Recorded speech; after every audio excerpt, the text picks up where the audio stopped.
Oh, it's good to sit down and have a coffee. Hello and welcome. My name is Mike, and welcome to a new channel and a new format for this channel. Our main work is still on the main channel, where we basically try to record and catalog our journey from the city into a more of a homesteading lifestyle.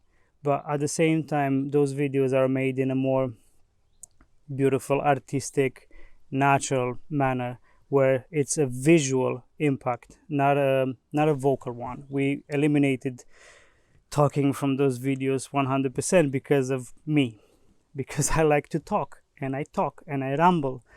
So this vlog channel is to satisfy one of my favorite hobbies, which is talking about stuff and discussing them and analyzing them. And I would like to do that with you on this channel. This segment specifically is going to be called Rambles in the Brambles. I'm the one who's doing the rambling, and these are the brambles, or also known as blackberries, and they're beautiful. So if you think that would be something interesting to you, know that I will tackle any type of subject, especially related to gardening and agriculture, but not solely that. If anybody has a good topic, please put it in the comments, and why not? Let's discuss, let's learn, let's debate, let's exchange information and opinions, because I think that's the only way we can move forward as a society. Seeing how right now everybody's trying to cancel somebody, everybody's trying to put away what doesn't synchronize with them, and hide it, because it's better to just run away from that instead of sitting down and politely and consciously discussing about it. That being said, I chose the first topic, today's topic, to be honeybees. And I hope that throughout this conversation you're going to see them, because they're all around me. And why did I choose honeybees? Well, a couple of days ago, and probably this is going to be often occurrence, I'll see something, I'll observe something, and then I'll sit down in front of the camera and speak about it with you guys, and then continue the conversation in the comments. But I digress. A couple of days ago, 2 days ago to be specific, I was walking back home from the garden, because the garden is away from the place where I live. So I walk about 1 hour back and forth each direction. And at a point, I saw one of those, police tapes that were circling an area, and I was curious. I mean, was it an accident? Was it a fire? Because there was fire department people over there. Was it a murder? You name it. Anything is possible. Yeah. I couldn't get too close because I had to cross the street to circumvent or avoid that area. But from the other side, I saw a beautiful linden tree, a huge linden tree. They're in bloom now, so they're full of flowers, and the smell is divine. I wish they would, set everything aside and invent smell-o-vision, because I would really like to share with you guys all the smells in this garden at least. But anyway, and in that huge linden tree, there was a ginormous swarm of bees. I've never seen anything like it. It was so big. And there were two fire department trucks, about 20 firemen. They were all buzzing around the swarm, trying to, I don't know what. On the left side, there were a huge bunch of people, probably the residents of that building, who called the authorities. I think they were trying to look for the flamethrowers and burn them down, because they were a nuisance to them. And as I was walking around and heading towards home, one single beekeeper came with a tiny box. I think he was like, I don't know, 10 inch by 5 inch or something like that. Probably trying to catch the swarm and remove it. And that made me wonder something, because I think like 2 or 3 weeks ago, I was talking to a friend of mine from the States. Shout out to brother John. I miss you. Where he was almost obsessed of finding a wild bee swarm, catching it and adding it to its, beehive area so he can get more honey. And that puts people into two camps, at least into two camps. Those who see a swarm of bees and want to get rid of it, want to kill it, and the other camp which sees a swarm of wild bees and goes above and beyond to catch it, knows how to do it, and just accepts the infinite abundance of nature. And I started wondering, why are those people against or trying to get rid of the bees? Because bees are so important to humanity, and not just to humanity, to nature at large. Think about it. One small insect, some people call it an animal, is responsible for the pollination of 70% of our food crops, and not just food crops, other stuff as well. Benefit from buzz pollination, or the buzzing effect. And some people are just afraid of them. Why is that? Well, I think, just to preface this, I have no practical experience with beekeeping, but I've read, watched, and listened to any information that I could find out there, any podcast, any book, any video on YouTube and other platforms. So I want to have honeybees. I would just catch all of these guys if I could, but the rules of this garden and garden complex don't allow me to do that. So I'll have to wait until I'll have my own piece of land to have a beekeeping operation. But I'm on the camp that you want to harvest these animals. Maybe harvest sounds a bit harsh, but you want to give them a habitat, an ecosystem where they can thrive, because they will pollinate your crops, they will give you honey, and they will multiply and be an endless source of pollination for you and of honey, which is a miracle product. Okay, that being said, back to the question: why were those people so afraid and panicked about the swarm of bees? Well, maybe it's fear, because most people know that bee poison or bee venom can be deadly for some people who are allergic to the poison. It's called anaphylactic shock, and it can kill you in minutes. I've worked in the restaurant business for 16 years of my life. I know, it's insane. I started very young, and I'm very accustomed to the allergy spectrum, where everybody's allergic to something, almost everybody's allergic to something. I started my life as a person with very nasty allergy reaction or disease called rheumatic arthritis, and it's an allergy. It's been cataloged as an allergy right now, and all the chemicals and all the pills and all the medicine that my parents were desperately trying to put inside of me to cure me from this, because it was debilitating. The pain was so insane that I was useless. I couldn't move, I couldn't walk. Every bone in my body was aching, and it was just distracting me from living. Eventually, when all modern medicine failed, my parents turned to holistic treatments and medicine and natural medicine. And this is when they found out that bee venom therapy can be useful for my illness. And I've done, I think, almost 2 years of this treatment, which is basically me going to a therapist that had beehives and just taking bees and stinging me with the bees. Now, I wasn't allergic, yeah, but that cured me. And many people say that this affection, this disease cannot be cured. Well, I'm not saying that this works for everybody, but it fixed me. And I'm not a doctor. I'm not saying that you should go and get stung by bees. I mean, I'm not saying that, but I see more of a benefit from bees than a disadvantage. So fear can be a valid point. Apart from the fact that it can kill you if you're allergic, it can be painful. If it stings you in a bad place, your whole freaking eye can swell 5 times the size, or you name it. It's a painful thing. Yeah. Even if you're not allergic, if a swarm catches you in the middle of it and 1,000 bees sting you, I think you're gonna die no matter what. So there's that inconvenience. Second of all, if you live I don't know, an apartment block like that situation was, and you have a swarm of bees, you worry for your kids. You are constricted because you cannot go anywhere. You're trapped by the bees because you cannot go outside. They're going to attack you. They will see you as a threat. What else?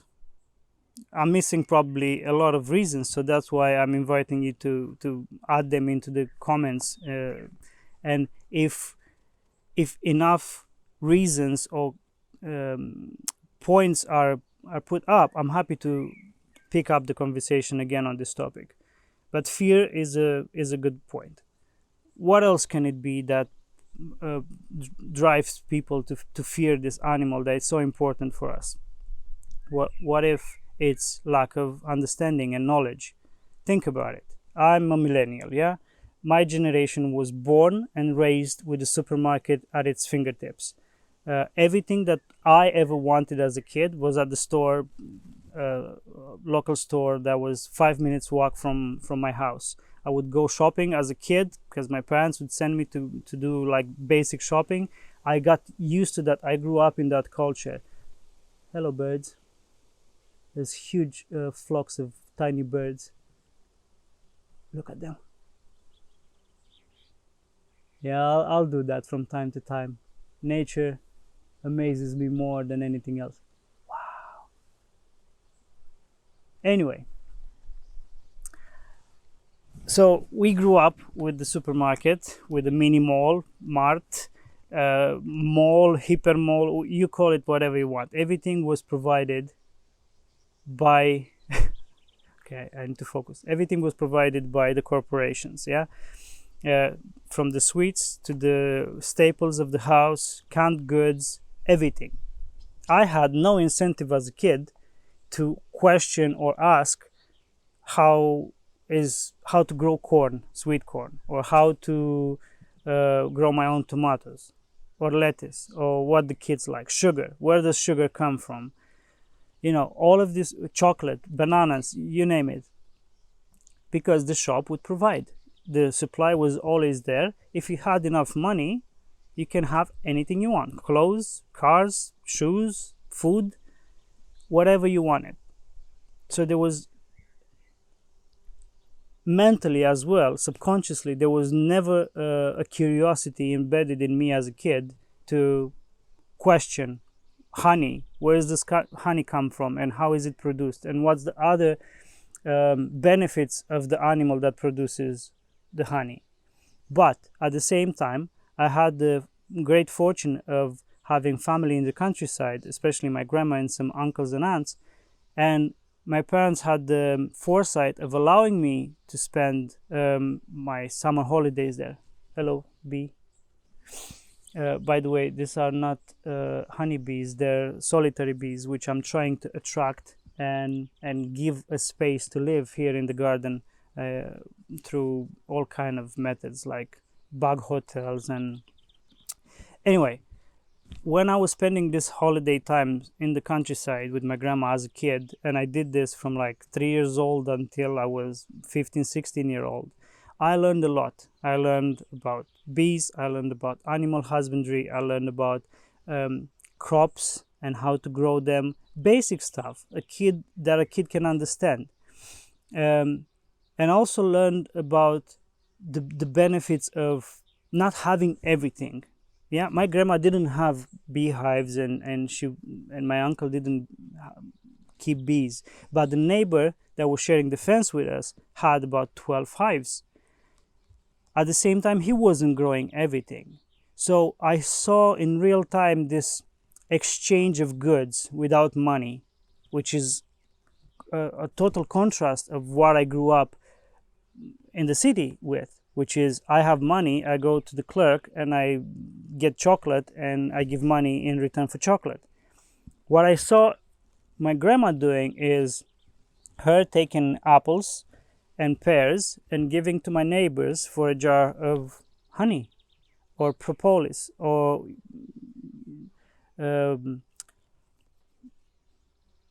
anyway, some other bee product. And not just that, each household had a non-verbal agreement they would produce more of one thing so they can exchange with the other household. So my grandma always had a lot of birds. Eggs were always overflowing from the basket. There was always an abundance of eggs. The neighbor close to us, another neighbor, had a lot of goats. So they would have a lot of milk and make a lot of cheese. So then my grandma would give them, I don't know, 10 eggs for a kilo of goat cheese. And so on and so on and so on. Where I'm going with this, well, the benefit of curiosity and of knowing the nature around you opens possibilities for community, opens possibilities for communication, opens possibility for acquiring goods that you may not know how to, not have the machinery or the, I don't know, the space to produce. Yeah, when you have beehives, you need a centrifuge to extract the honey. You need to store it. You need to. There's a whole system. So it's not that it's easy to have beehives and take care of them, you know. But being curious and understanding why bees swarm, why some people want to capture them and add them to their collection of beehives, and others are running away to catch the flamethrowers and burn them like a kid with a magnifying glass on an anthill. It's a valid question, and I want to know if it's just fear and lack of knowledge. And a lack of knowledge, why? Is it because we were raised in a society that didn't give a flying F about the nature around us because everything was available in the shop next door? Or is it because it was on purpose? Humanity was on purpose extracted from nature to see nature as a different entity, not as us being part of that nature, so that we can be easily, or how do I put this? So we can be easily put to work. So we're more efficient and we spend more time producing fame and fortune and goods for the boss and the corporation than for us to delve into what if I grow a mint plant and get mint for my salads and my lemonade. What if from there I go and I grow a tomato plant and see how that goes. And you get this exponential growth in curiosity that satisfies you. Hello, bee. Because at the end of the day, only a disconnected person can look at a magnificent being like the bee and think it's the devil, or it wants to harm it, him, her, them, whatever. Because you only fear what you don't know, right? I mean, this is the general idea, that we are afraid of change because change is new and we don't know what that change is. So we are afraid of it. We are afraid of an animal that we find in the forest that we've never seen in real life, even if we've seen it on National Geographic a million times, because that's a whole new experience. Same with the bees. Because we don't understand the benefit and the repercussions of removing this animal from the ecosystem, do we fear it and want to get rid of it? Now, I'm not blaming those people and saying that by calling the authorities they did the wrong thing. No, because they did the right thing to call in the professionals to remove the bees from there and avoid somebody getting hurt and potentially, dying. But the point is that you cannot get away from nature. In the middle of the city or in the middle of the field, nature is always going to happen because nature strives for life, nature strives for biodiversity, and nature strives for evolution, for progress. We are just part of nature, a small part of nature. It's insignificant almost. Though we may think that we're the apex predator, that everybody should bow in nature in front of us because we're humans and we have guns and, I don't know, iPhones and satellites in the sky. It's not how it works. We are part of nature, but throughout the last 4 or 5 generations, the doctrine, the general idea was that we're not part of nature, that nature is separate from human. Human is a separate entity on this planet, like we've been plucked from the bowels of the universe and just put here, take dominion over this planet. It's all yours. Do whatever you want with it. You can destroy it or you can create paradise, your choice. Some people think that's true. I don't think that's true. I think we are part of nature, and as soon as we forget that, truly forget that, and release that instinct that tells us that we are part of nature and deny it and repress it, that's when this whole beautiful society that we've created over the last, well, let's say 8,000 years, but some people say more than that. But this is when it's all going to collapse. Well, actually, no. Göbekli Tepe proves that it's about 12,000 years ago. Anyway, it will all collapse. It will all go to shit. So what makes me happy and hopeful right now is that a lot of people, a lot of young people are waking up to this realization that we are part of nature, and that if we work with nature, we can evolve quicker, better, more sustainable, and happier. Because happiness is what's missing right now. We are not fulfilled. We are disconnected, removed from the whole. It was a conscious decision to remove us from the whole. We all participated and we said yes. But now, 5, 6 generations later, we see the repercussions of that, and everybody's trying to go somewhere to reconnect. Why do we all want to have a holiday once a year? And where do we go? Do we go to the middle of the city? No. Do we go to, I don't know, a showroom to see the newest inventions in technology? No. We go to the mountain, to the seaside, to the lakes, to the forest. That's our only escape that we can have a year from work. And where do we choose to go? We go to nature in one shape or form. It can be the desert, you name it, it's nature. Because we need to reconnect with that part of us, that it's not dead, and I hope it never dies.